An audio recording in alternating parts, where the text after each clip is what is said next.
I also came here from Juarez, and back, like my son says, when the mountains were flat, a long time ago. So back then, when we came to school, there was no this ESL. We had to speak English in the classes. Now what I'm seeing, and now I'm an instructor. I teach at the University of Phoenix, and I've taught at community college. I tell you what, it's a disgrace to see these students that do not know how to write or read. So my question is ESL really working? No. I'm not seeing it. And again, in my generation, we didn't have that. So, and we all have to learn and speak English. Who are you asking the question? I mean, either one of them. I want an answer. Is ESL working? Your question. Okay. I would like to use the Clint model. In Clint, what we do is we have a model that's not supported by TEA. Let me be very clear on this. TEA says that 1 day of education equals 1 year. That's what the books actually says. That is ridiculous. No child's going to learn in 1 day any language, no matter what language it is, Spanish or otherwise. So that's got to change first and foremost. Number two, what you have to look at is you have to look at the Clint model that we use. And let me talk to you from a personal perspective. As an administrator, I'm in charge of tax. If we have more than 10 kids testing in Spanish, it becomes a subsection. And that 10 kids or more can actually bring down the whole school in terms of overall evaluation. In Clint, what we do is we say this. In your first year in American schools, it's 70% English and 30% Spanish. In your second year, it's 80% English and 20 Spanish. And it diminishes each one, then it's 90-10. Okay? Until the kid exits out of the program. For empirical proof, you need to go any further than our school. Specifically, for the past 3 years, only one child out of 587 ELLs or LEP kids tested in Spanish. One for the past 3 years. I think the results are right there and very clear.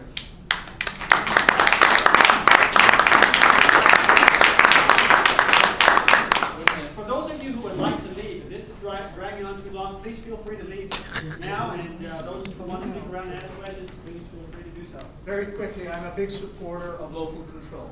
That's a local control. What Clinton's doing and he supports, then more power to them. For TEA not to support it is not right, because that TEA is run by the Commissioner of Education, who was appointed by the governor. The governor has control of who is the head of the agency. Okay? Robert Scott works for the governor. He does not work for the State Board of Education. Robert Scott puts his team together.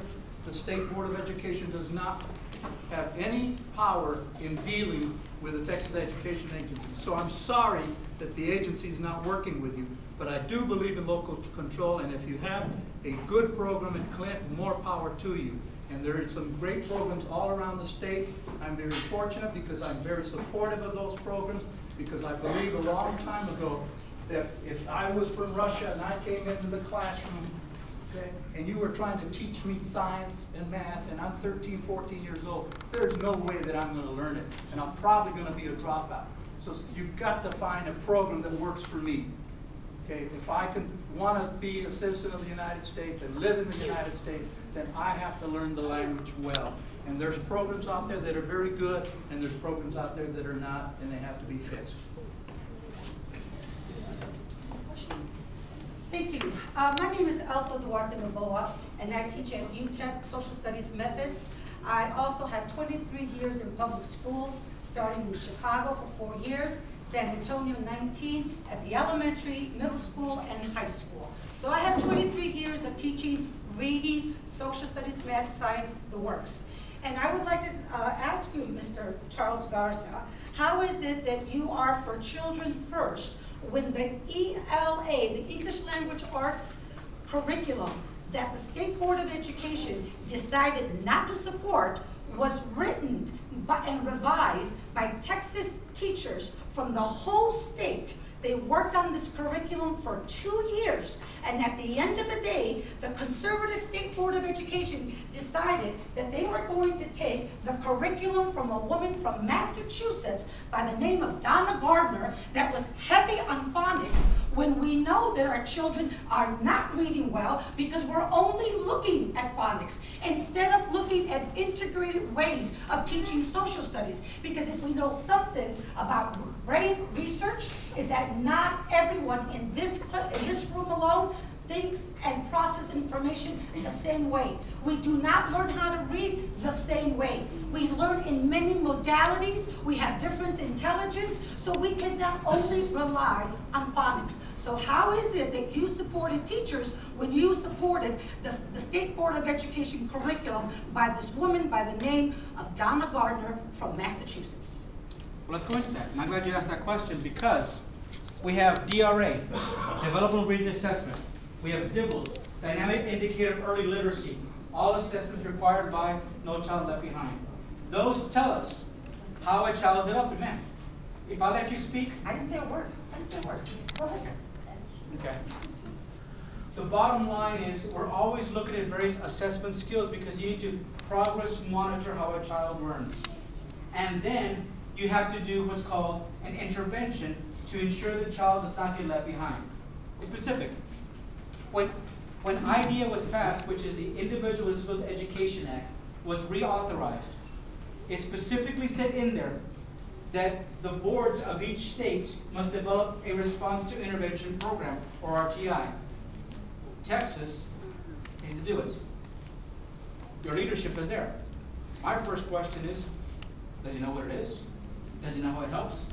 Those are the kind of questions we shouldn't get into. Well, not all kids learn the same way. I know that. That's obvious. That's obvious. Okay? I have been with all kinds of children. Okay? And I have in my heart a special place for special education children. I do. Okay? Because they're the ones who are struggling every day for simple tasks that we take for granted. Okay? And I reject the idea that they should be held to the same standard of passing a tax test that realistically a lot of them cannot. Okay? And that to me is a travesty that we do that. You're telling me, and again, recently we got this wonderful child in school. I don't know about research or history or anything else on this topic, but it appears that this child is a autistic savant. He's like little Rayman. I mean, he's amazing. The first day I met him, he's like, Mr. Garza, you know about pharaohs? I'm like, pharaohs. And they tested him. He's a third grader reading at the 5th grade level. And I said, do you like to read? He said, no, they make me. Okay?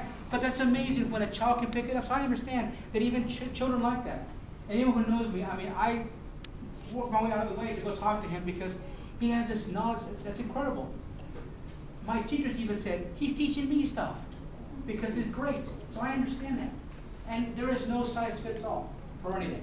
I understand that too. But I also understand that it does begin with phonics. And that's what I'm saying.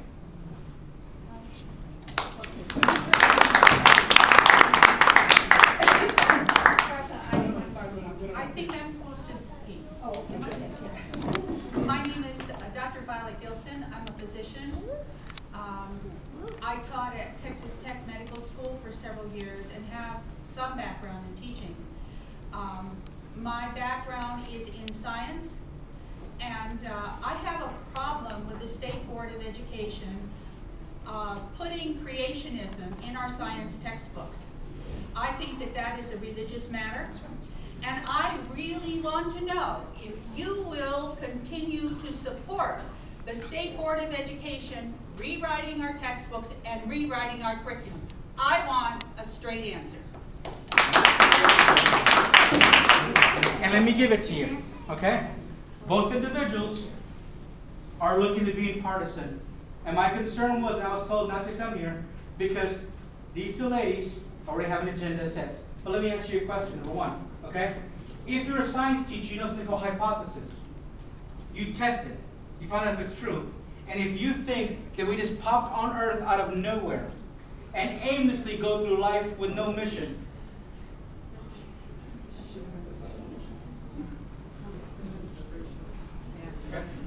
I think that I answered your question. I'm trying to answer your question. I thought you had stopped. But I can't because I have an audience here of two. The panelist in the front is interfering. Okay? And continues to interfere. Right. Okay? And to suggest and to discount that no other possibility exists is to only give children an opportunity to look at only one side of anything. No child, the same as you mentioned earlier, learns one way. We bring different things into the fold and we see what's best for them. Number two, in America, over 78% still believe and consider us Christians. Okay? And you're saying now that we should say, you know what? Let's forget about all that. That's not important. I think that's where the problem begins. That we discount the majority constantly. And what we should be looking at is looking at kids again and how they learn best. And that's the issue I will not deviate from.